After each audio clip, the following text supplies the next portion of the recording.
Bonjour mesdames et messieurs, bienvenue à Hebdo4, votre émission qui traite d'informations locales. Voici le contenu de cette édition du 14 octobre. Résumé de la conférence de presse de la part de la Fondation Élie-Gauthier-No pour l'ouverture aux arts du 11 octobre dernier. Francis Dumont, responsable du développement socio-économique de la MRC du Rocher-Percé, nous parle de la 3e édition des prix Mémoire vivante. Emmanuelle Vallière-Léveillé, directrice au Conseil de l'eau Gaspésie-Sud, nous fait découvrir leur organisme. Laurie Gallagher, de l'Unité régionale Loisirs et Sports Gaspésie-Île-de-la-Madeleine, nous parle du nouveau projet Offre de loisirs en résidence privée pour aînés. Lynne Lebrasseur, directrice générale de la SADC Baie des Chaleurs, nous informe sur la Société d'aide au développement de la collectivité de la Baie des Chaleurs.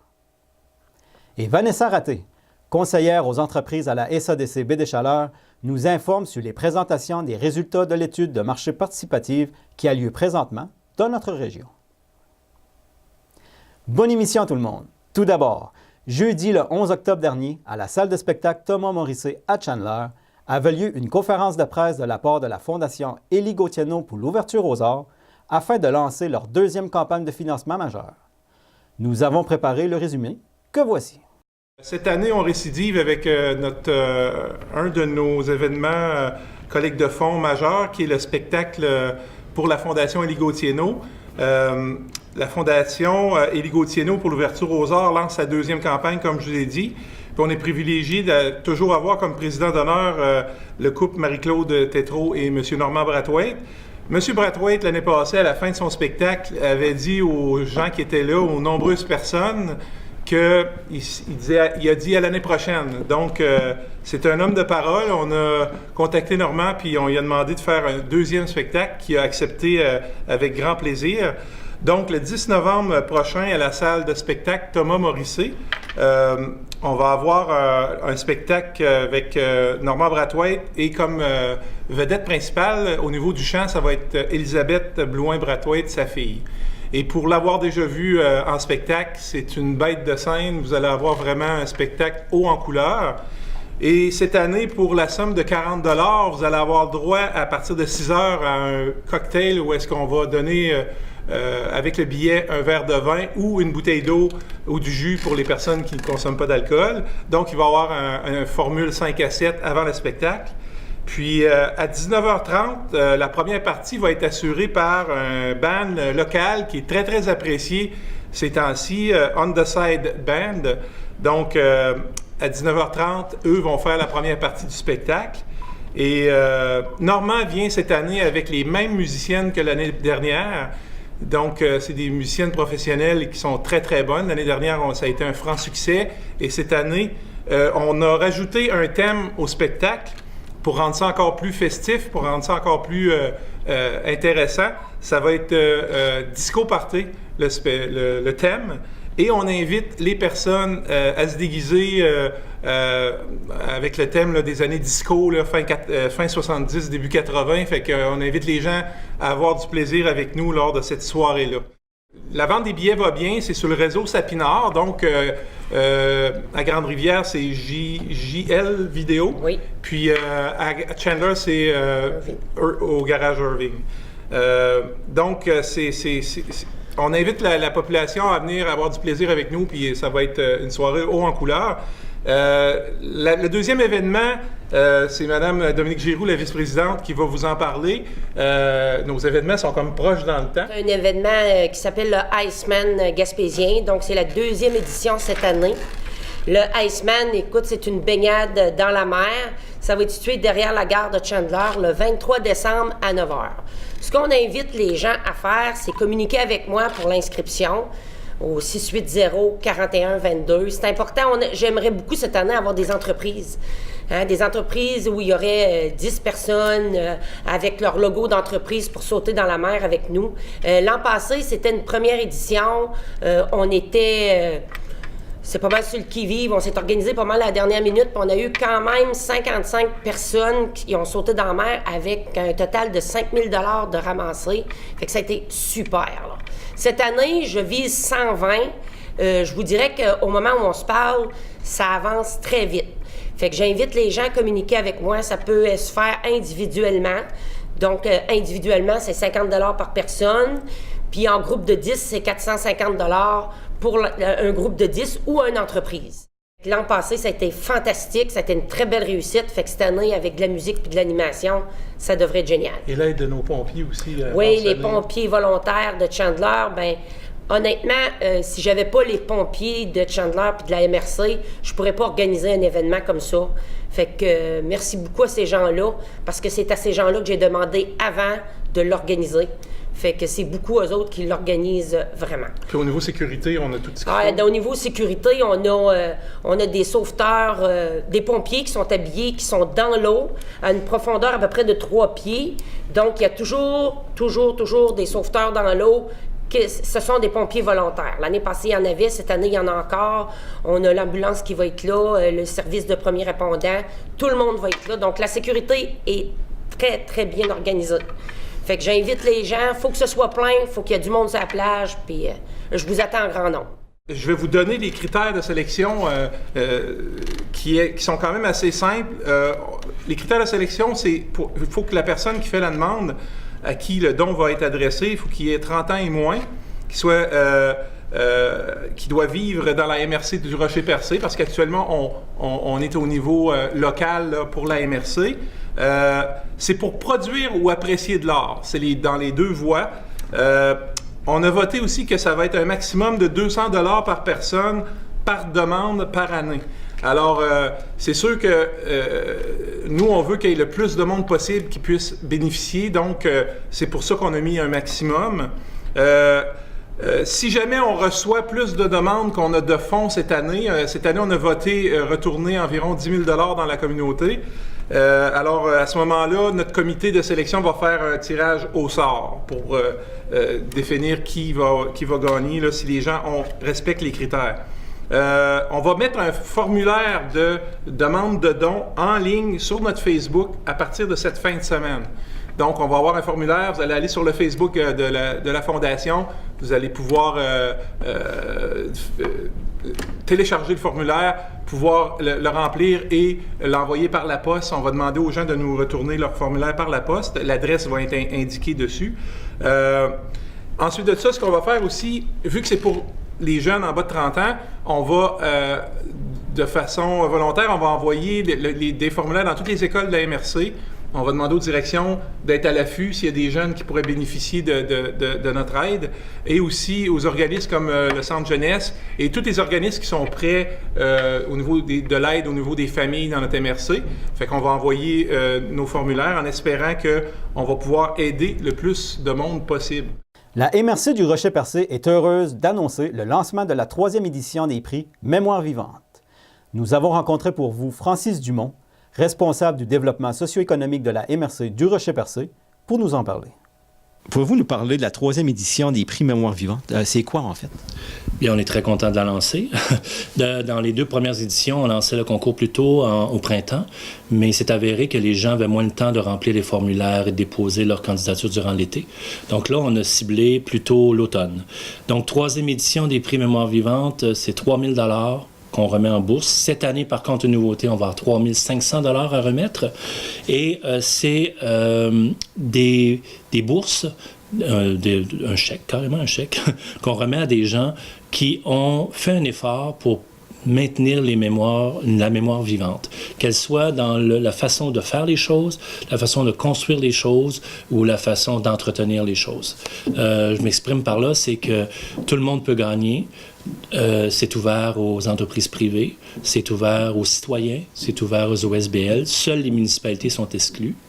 Et il y a eu des gagnants aussi variés que des auteurs-compositeurs, que des cercles d'infirmières, que des privés qui ont fait une exposition, qu'un organisme qui a fait des spectacles de contes et légendes.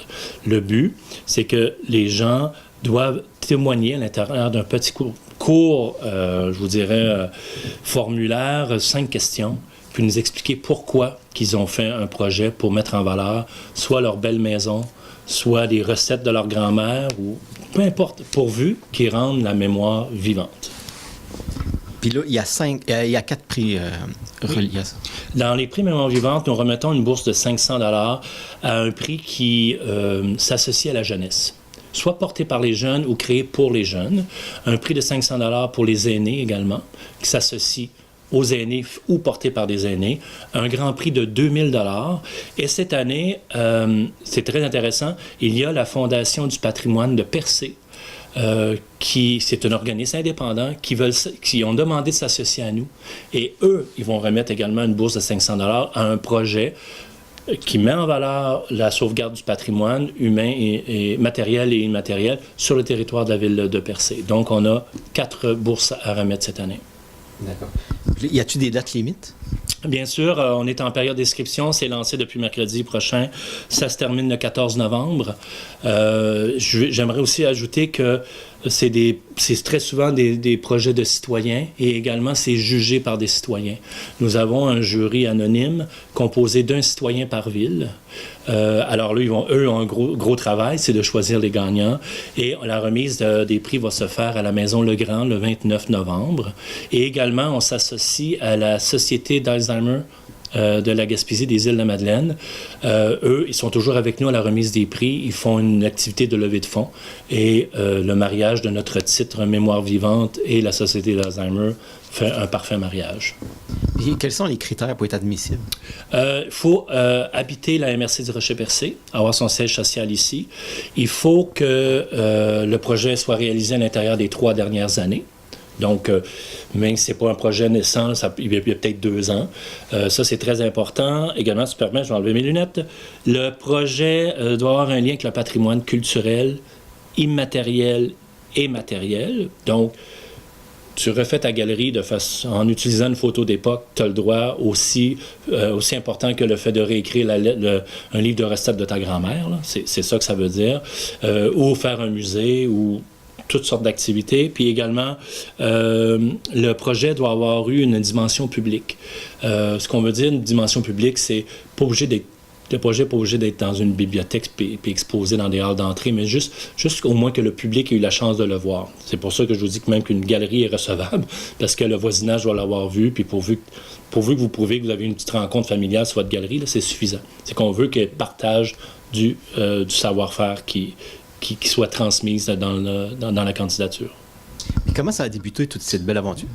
Cette belle aventure-là, c'est une demande de plusieurs citoyens. Je vous présente ici notre bébé, qui est un livre qui s'appelle « Pour ne pas en finir avec l'arrière-pays ». C'est un projet que la MRC a porté dans l'élaboration de sa politique culturelle, où on discute des fermetures de nos paroisses sur le territoire de la MRC du Rocher-Percé. Et on a fait beaucoup de rencontres citoyennes. Et on a demandé aux citoyens, qu'est-ce que vous aimeriez qu'on fasse avec la vente de ces livres-là, avec l'argent qui va être généré? Les gens nous proposaient des idées comme nous aider à entretenir nos cimetières fermés, à acheter des équipements. Mais on trouvait ça un peu trop éphémère comme support. On leur a dit, si on vous créait un prix, un fonds culturel pour toujours perpétuer le savoir-faire et le savoir-être, et ils ont dit oui. Donc, ce que ça veut dire, c'est que la MRC, on a généré 21 000 $ de profit à la vente de tous ces livres-là. Ils sont tous vendus. Mais on a créé un fonds dédié uniquement à la remise des prix Mémoire vivante. On s'est mis un règlement, et pendant 7 ans, nous allons pouvoir remettre aux citoyens des bourses pour 3 000 $. C'est notre 3e année. Nous avons eu le plaisir de recevoir dans notre studio la visite d'Emmanuelle Vallière-Léveillé, directrice au Conseil de l'eau Gaspésie-Sud, afin de nous faire découvrir cet organisme. Écoutons-la ensemble. Le Conseil de l'eau Gaspésie-Sud, c'est un organisme de bassin versant. Donc, il y en a 40 comme ça au Québec. Donc, chaque organisme de bassin versant a un territoire. Puis, on doit veiller à la gestion intégrée de l'eau sur ce territoire-là. Donc, nous, c'est le sud de la Gaspésie, donc de la rivière Nouvelle à la rivière Malbaie dans le coin de Percé. Donc, nous, on peut essayer de faire de la concertation avec les gens concernant différents enjeux qui concernent l'eau sur le territoire. Donc, en gros, c'est ça. Okay. Puis c'est quoi votre principale mission? C'est quoi votre but? C'est vraiment ça, c'est de veiller à la gestion intégrée dans une perspective de développement durable. Donc, d'essayer d'accompagner parfois des municipalités, des organisations qui aimeraient réaliser des projets concrets qui touchent la gestion de l'eau. Puis, c'est ça, de voir à ce que ça qu'on ait une belle qualité de l'eau sur tout notre territoire. Okay. Pouvez-vous nous parler un petit peu des projets actuels? Oui, en ce moment, on a 2 projets. Donc, on a le projet Opération Rive. Nous, on a été mandatés par la ville de Bonaventure pour réaliser ce projet-là, donc toute la portion de terrain. Donc, ça vise vraiment à accompagner les propriétaires riverains de la rivière Bonaventure sur le secteur de la ville de Bonaventure. Donc, tous ceux qui habitent près de la rivière Bonaventure, nous, on va les visiter, puis on va déterminer la longueur de bande riveraine qui est adéquate. Puis on fait des recommandations personnalisées pour chaque propriétaire. Donc, ça peut être de planter des arbres, cesser la tonte de la pelouse, etc. Puis, c'est vraiment pour assurer qu'on ait une belle bande riveraine qui va aider à ce qu'il y ait moins de sédiments qui soient apportés dans la rivière, moins d'érosion, moins de contaminants aussi potentiellement, avoir une belle diversité aussi sur le bord de la rivière. Donc, nous, c'est notre rôle vraiment avec ce projet-là. C'est un projet de 3 ans. Puis, l'autre projet s'appelle Résalience. Donc, c'est un projet d'adaptation au changement climatique sur la rivière Bonaventure aussi. On est une des 8 communautés au Québec qui avons été sélectionnées pour ce projet pilote-là. On est accompagné par notre regroupement provincial. Puis, là, ça vise plus à identifier la vulnérabilité des infrastructures, des résidents autour de la rivière Bonaventure par rapport, par exemple, aux inondations. Puis ensuite, de faire un plan d'adaptation pour savoir comment on peut se préparer au changement climatique concernant vraiment la rivière Bonaventure au courant des prochaines années. Okay. Puis le financement, il vient de où? C'est du ministère de l'Environnement. Donc, nous, à chaque année, on reçoit un montant pour notre fonctionnement. Puis, on est un organisme à but non lucratif. Donc, nous, on va essayer de monter des projets par la suite pour essayer d'avoir d'autres financements aussi pour essayer d'avoir des actions un peu plus concrètes sur le terrain. Puis, le ministère de l'Environnement nous demande de réaliser l'échantillonnage d'eau pour veiller à avoir des mesures précises sur la qualité de l'eau sur notre territoire. Donc, on a 6 rivières qu'on échantillonne.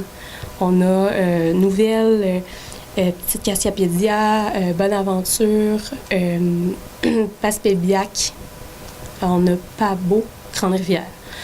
Donc, à chaque mois, d'avril à novembre, on va sur les cours d'eau, puis on prélève des échantillons d'eau. On envoie ça à Québec. Le ministère analyse les résultats, puis nous les renvoie quelques mois plus tard, là. Donc, on peut savoir, on se situe dans une mauvaise ou bonne zone par rapport au phosphore, aux coliformes fécaux, tout plein de paramètres comme ça qui peuvent influencer la qualité de l'eau. Nous, en Gaspésie, dans notre zone, on est chanceux. À date, ça va bien. On a de la bonne qualité de l'eau de façon générale. Obligation, on a aussi comme mandat de faire de la concertation. Donc, 2 fois par année, on organise une rencontre avec une vingtaine d'intervenants du milieu. Donc, ça peut être des groupements forestiers, des MRC, municipalités, d'autres organisations, peut-être plus au niveau du loisir, écotourisme, pour discuter d'un enjeu qui touche l'eau. Donc, 2 fois par année, on fait une grande table de concertation comme ça. Donc, ça, c'est un de nos mandats aussi par rapport au ministère de l'Environnement là, qu'on doit réaliser.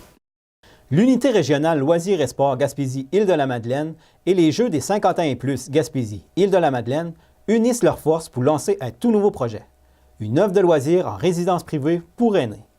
Laurie Gallagher, responsable du dossier, nous en parle. Pouvez-vous nous expliquer votre nouveau projet lancement d'une offre de loisirs en résidence privée pour aînés? Oui, donc c'est un nouveau projet depuis le mois d'avril dernier. Donc, on veut développer, dynamiser dans le fond les résidences pour personnes âgées. Donc, finir dynamiser les milieux avec de l'animation pour vraiment améliorer le milieu de vie, puis en général la qualité de vie des aînés. C'est quoi les principaux objectifs? Oui, dans le fond, pour les objectifs principaux, là, je peux peut-être juste vous dire, le projet, c'est un projet de 2 ans. Donc, c'est financé par Québec Amis des aînés, l'ACADA. Puis, c'est réalisé par l'Unité régionale Loisirs et Sports et les Jeux des 50 ans et plus. Donc, pour les objectifs, là, nous, c'est ça, comme je disais tantôt, on veut vraiment améliorer la qualité de vie des aînés, mais principalement, là, venir dynamiser leur milieu. Puis, pour ça, on a ciblé 4 aspects principaux. Donc, on veut venir toucher l'activité physique, l'inclusion sociale, l'aménagement d'environnement favorable, puis la sensibilisation. Donc, c'est vraiment avec ces aspects-là qu'on veut venir dynamiser leur milieu. Okay. C'est pour quel secteur au jeu? C'est toute la Gaspésie et les îles de la Madeleine. Donc, c'est vraiment pour la région complète. Pour la première année, on a ciblé environ 13 résidences, principalement là, dans la MRC de la Côte de Gaspé, la MRC de Rocher-Percé, la MRC de Bonaventure, puis d'Avignon. Donc, c'est ça, on a les 13 résidences là, qui sont dans ces 4 MRC. Puis, pour le projet, moi, je m'occupe de développer, mais on a engagé là, tout récemment, à la fin de l'été, environ, on a 5 animateurs, dans le fond, qui vont venir offrir les activités, principalement des kinésiologues, puis des animateurs en loisirs. C'est eux qui vont se rendre dans les résidences là, pour offrir les activités. On a 4 heures d'animation par semaine par résidence qui vont être offertes pendant la première année. Puis, pour ces 4 heures-là, dans le fond, on a surtout des activités physiques, mais on veut aussi aller toucher avec des activités plus culturelles, de développer d'autres activités aussi là, qui vont toucher la communauté, des activités intergénérationnelles, par exemple, là, pour impliquer les aînés, à les intégrer, puis favoriser les échanges, là, dans le fond, avec le reste de la population aussi. Donc là, on a 8 semaines qui sont prévues d'animation pour l'automne, mais on prévoit faire une session à l'hiver puis au printemps 2019 aussi. Donc, ça va être vraiment sous forme d'activité. Puis, moi, au travers de l'année, c'est ça, je vais essayer de développer avec d'autres organismes, avec les écoles, peut-être des maisons des jeunes, d'autres projets qui pourraient favoriser le dynamisme là, dans les résidences pour personnes âgées. Puis, c'est surtout avec ces activités-là qu'on souhaite assurer la pérennité du projet. Donc, nous, on est là pour 2 ans, mais c'est tout au long du processus là, d'essayer de trouver des façons que le projet puisse continuer sans nous par la suite. Là. Donc, comme je disais, avec des activités intergénérationnelles. Puis, on aimerait aussi recruter des bénévoles qui seraient intéressés à s'impliquer dans le projet pour venir possiblement être jumelés avec les animateurs. Puis eux, ensuite de ça, vont pouvoir apprendre les exercices que les kinésiologues vont offrir dans les résidences et les offrir par la suite là, dans les résidences aussi. Là.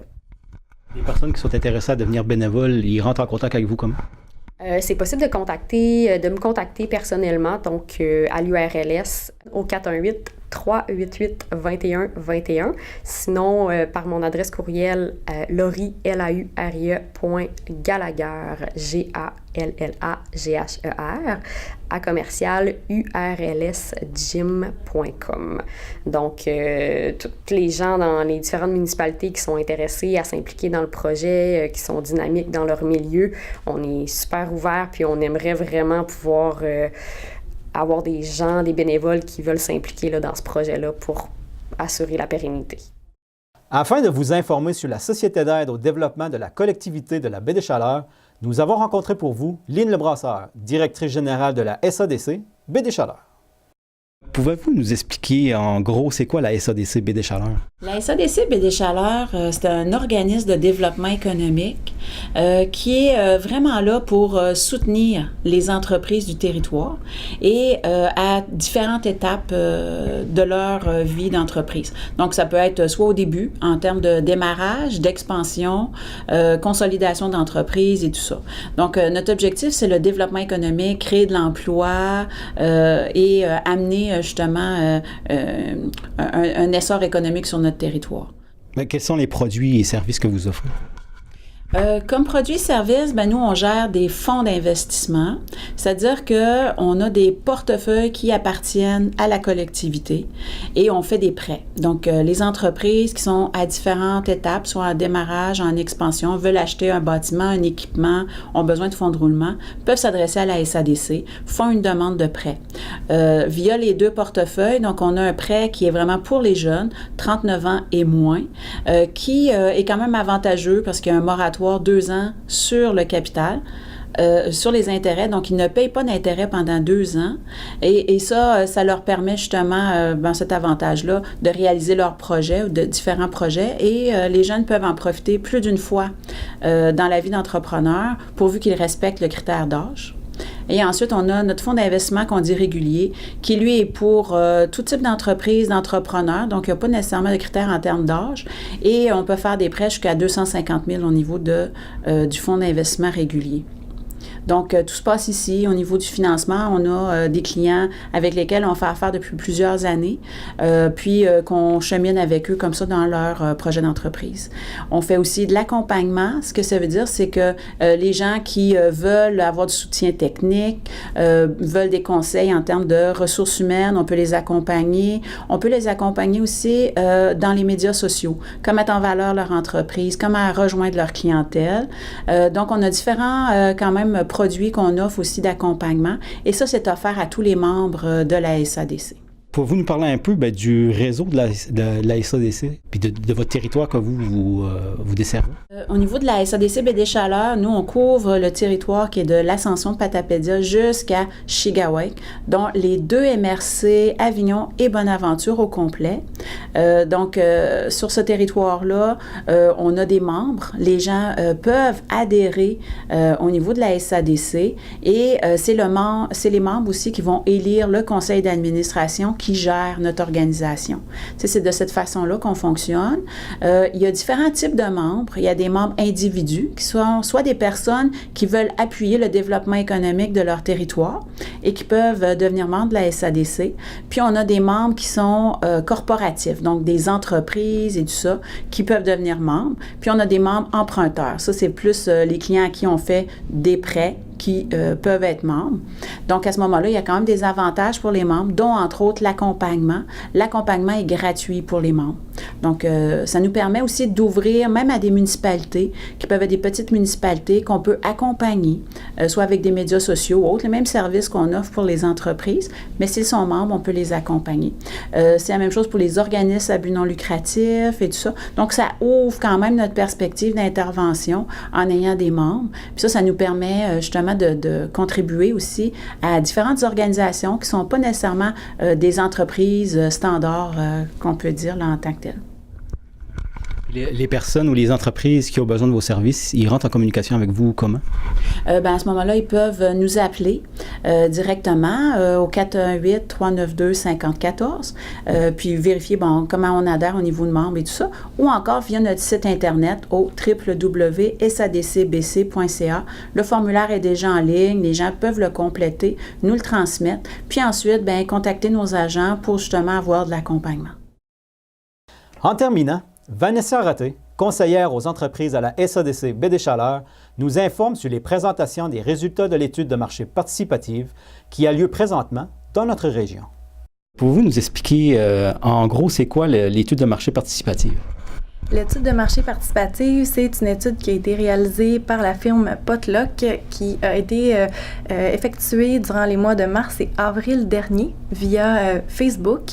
Et les gens avaient accès à un sondage auquel ils devaient identifier leurs principaux besoins commerciaux.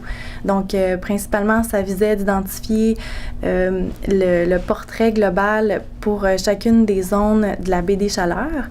Les zones commerciales ont été identifiées par les répondants du sondage. Ces zones-là, c'est Pointe-à-la-Croix, Carleton, New Richmond, Bonaventure et Passepébiac. Dans les présentations, on va dresser les différents portraits des habitudes de consommation des résidents ou de la clientèle de chaque secteur. Donc, chaque présentation va être vraiment spécifique à chaque zone commerciale qui a été identifiée dans l'étude. Pouvez-vous nous énumérer un petit peu c'est quoi les prochaines représentations dans la baie des Chaleurs qui va avoir lieu? Oui, les prochaines présentations, on a déjà effectué New Richmond aujourd'hui même. Les prochaines présentations vont avoir lieu le 16 octobre au Centre Bonaventure à Bonaventure. Par la suite, le mercredi 17 octobre au Quai des Arts à Carleton-sur-Mer. Le mardi 30 octobre au Centre culturel à Passepébiac et finalement le jeudi 1er novembre au Centre polyvalent à Pointe-à-la-Croix. Et puis, c'est tout sous forme de déjeuner-conférence. Et les personnes qui souhaitent y participer, faut-il qu'ils s'inscrivent d'avance? Oui, les gens peuvent s'inscrire via notre site web qui est le www.sadcbc.ca ou sinon via notre page Facebook qu'on a indiqué un lien où est-ce que les gens peuvent s'inscrire. Et c'est gratuit? C'est gratuit. Et voilà, mesdames et messieurs, ce qui complète l'édition de votre émission Hebdo 4 du 14 octobre. Merci beaucoup d'avoir été avec nous et à la prochaine.